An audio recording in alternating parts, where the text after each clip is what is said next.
Let's talk football. All right, so it's time for me to go over my NFC West predictions. Now, there's a lot of people out there, and I kind of sparked this debate a little bit.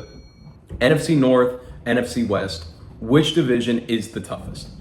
Me personally, I think the NFC North is at this very moment. I think that any of these teams that are in the NFC North could make the playoffs, whereas the NFC West, the Cardinals, I don't think are a team that could make the playoffs, at least this year. In the future, who knows? I mean, they do have a positive outlook, but as of right now, there's no telling whether they could make it. The Vikings are the worst team, in my opinion, in the NFC North at this very moment, and there's still a chance that they could have an incredible season and possibly make the playoffs somehow. So that's why I believe what I believe, but people do have a case to make for the NFC West being the toughest division, and honestly, I can see why. You have the Super Bowl reigning Seahawks in the division, you have a team that had the MVP last year, plus the Defensive Player of the Year last year, and then you have the 49ers, which the 49ers have always been known to be a tough playoff team. So, and also, not to mention, they've been into the Super Bowl in the last 5 years. So this is a very tough division. Again, minus the Cardinals.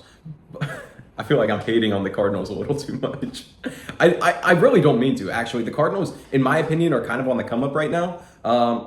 They have to rebuild. They have to kind of start from ground floor and work their way up, especially with a new head coach. But it's looking up for them. Let's go ahead and start with the Arizona Cardinals because I feel like, again, they're going to be last in this division for this year. But again, I do think that they could be better than what people expect. The Arizona Cardinals, they lost Kyler Murray.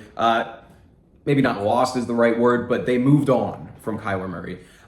They also have moved on from their head coach, Jonathan Gannon, who has transitioned over to the Packers to be the defensive coordinator. So I hope that works out pretty well. But the Arizona Cardinals now have Mike LaFleur, Matt LaFleur's brother. Everything's all connected within the NFL league right now. Mike LaFleur, Mike LaFleur is going to be the head coach for the Arizona Cardinals this year, and he's starting out with having the quarterback Jacoby Brissett. Do I like this move? Not really. I think that you can go ahead and start with a new guy. I like Carson Beck after we saw the Hall of Fame game with him. I think he definitely showed that he could be a starter in the NFL right now if you needed him to be. But I do get wanting to have a veteran presence in that quarterback room to go ahead and take some of those games off his load and kind of make it easier for Carson Beck to kind of work his way into the NFL. But at the same time, I also believe that the more games, the better. I do like Carson Beck. I think he's going to be the future of the Arizona Cardinals. I think other people think that the Cardinals, because they're going to get such a high draft pick next year, they're going to try to invest in getting a new quarterback. I don't see that happening. I think Carson Beck is probably going to start at some point this year and prove to the Cardinals that, hey, I'm the guy that you guys drafted and you're going to want me as your starting quarterback. For the defense of the Arizona Cardinals, I think it's going to be a toss-up. I definitely don't think that they've got an amazing defense, but another year, give them some time. Maybe they can become a little bit better this year. I've got the Arizona Cardinals floor at 5-12. I know that's really low, but I think that's understandable. The Cardinals haven't done a whole lot to make it so that they can take a huge leap this year. But I do have their ceiling at 9-8. I think a 9-8 season is very, very possible if everything goes right for the Cardinals. They could win some games, and they, like I said, they will surprise some people because they do have talent on that team. Jeremiah Love, I don't know if you saw that first game that he was playing against the Raiders, but he looked awesome. The only concern I have with him is possibly getting injured this year. And if that's the concern that I have, then that means he's going to be pretty darn good. And of course, you've got a player like Trey McBride on the offense to help Jacoby Brissett or Carson Beck at some point to be the primary pass catcher of this offense. And then also you have a guy like Marvin Harrison Jr., which hopefully another year under his belt will help him gain a little bit more confidence in playing wide receiver this year. So 5-12 is the floor, but 9-8 is the ceiling. I do think that the Cardinals, if everything goes right, they could make an argument for a possible 7-seed wild card.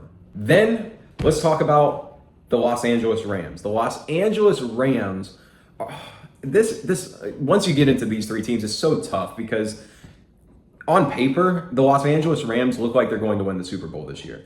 Even without the possibility of Aaron Donald coming back, which it definitely sounds like he's coming back.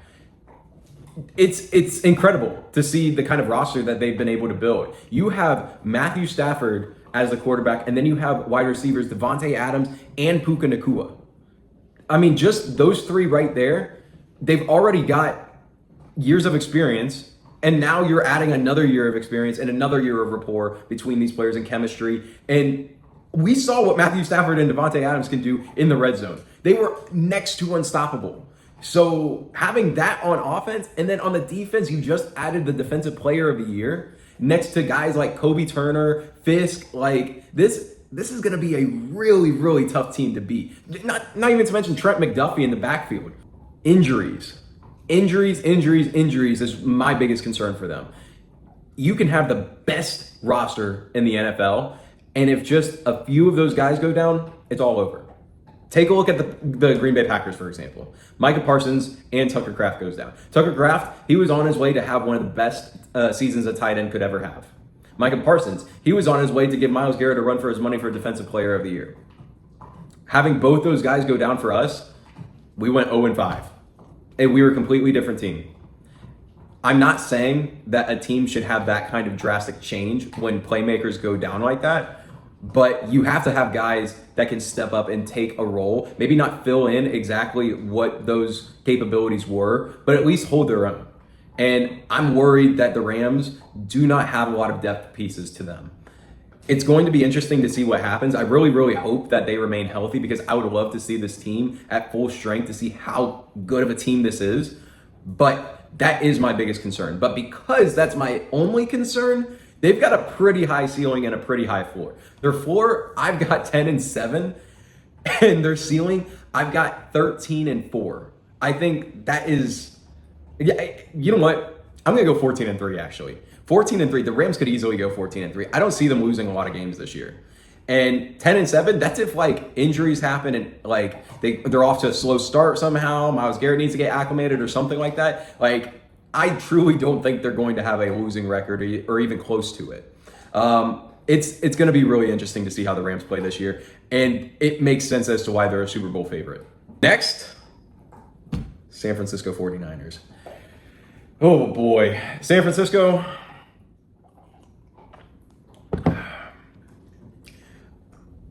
I want to feel bad for you, but the amount of pain that you have caused me in my life, it's hard for me to feel bad for you. But hey, I get it. Injuries do happen, and we can relate to y'all. So San Francisco, they're an incredible team. I loved the game that they played against the Bears last year. That was amazing to see how unstoppable both those offenses looked against each other. It was just back and forth. It was a touchdown, then another touchdown, then another touchdown, then another touchdown. It was just so cool to witness. It was like, which team is going to kick a field goal and that be the reason why they lose? Points on the board doesn't sound too bad, but when you're in a shootout like that, it's insane. Now, that does mean that I have quite a bit of concern for their defense. I think their defense is lacking, and I don't think they added a whole lot of pieces to that defense. But if Brock Purdy can get the ball to his playmakers, George Kittle being healthy again, they got Deebo Samuel back, which anytime the 49ers get back old pieces, Robert Saleh, when he came back as defensive coordinator, it automatically scares me. Deebo Samuel coming back to the San Francisco 49ers, that scares me, because that makes me think he's back in that Kyle Shanahan offense and he's going to tear it up. I mean, he's already been in it before. That means he can be as successful as he was before. I don't want to be on the other end of that if that ends up happening. But let's say, for example, everything goes right. This team is a Super Bowl contending team. Again, the defense does concern me. They lost pieces that it's going to be difficult to contend for the Super Bowl. But if they're able to make everything go right, I do think they have a chance. Therefore, I've got the San Francisco 49ers at 8-9. That's if everything goes wrong. I don't think they'll have a losing record this year. I think they're a very, very good team. And if, like, let's say, for example, Brock Purdy goes down or George Kittle again or something like that, they're still a good team, even if one of those guys goes down. So they'll still be in the middle of the pack. But if everything goes right, I think the 49ers could be 12-5. 12-5 is a little high, but I do think that the 49ers have a good shot at being another Super Bowl contending team. They always are. Anytime Kyle Shanahan is the head coach, I think that they've always got a chance. And Brock Purdy, he's already shown that he can be a heck of a quarterback, and just around a lot of talent, it's really hard to stop them as a team. So 8-9, 12-5, they got a good shot. Lastly, the Super Bowl defending champions, the Seattle Seahawks. Seattle.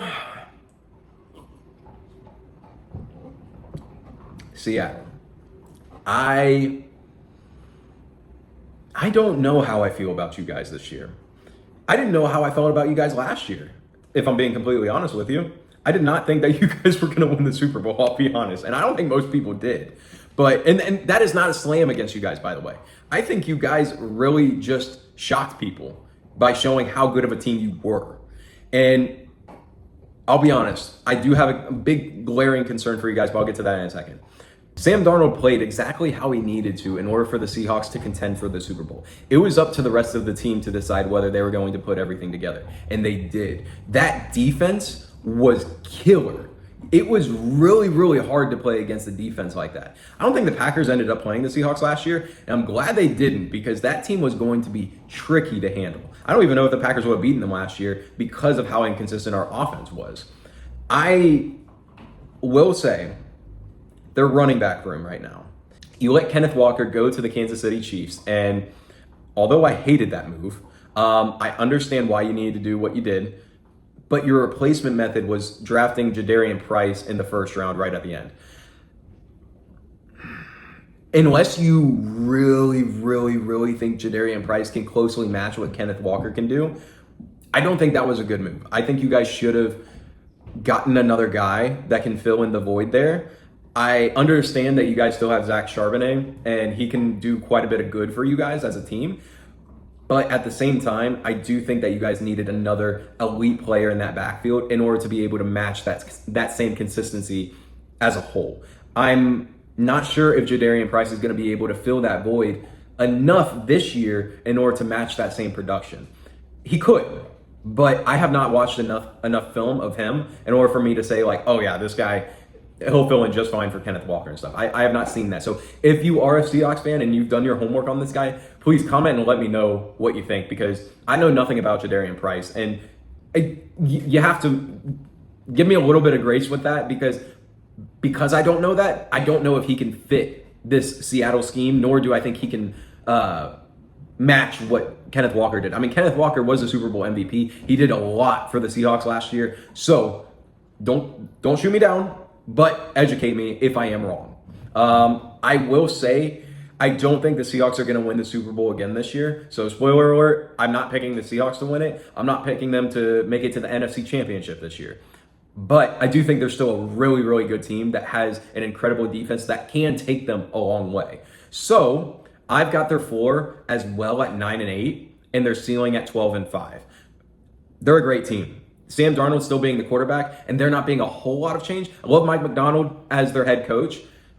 I think they've still got a solid team. So 9-8, that would be surprising if they had 9-8, because I don't think that they're a team built to just be middle of the pack. But that is accounting for injuries as well. It's accounting for if the production is low in the running back room.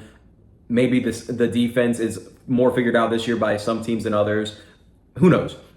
But their ceiling being at 12-5, I definitely think could happen. They've obviously still got a killer team.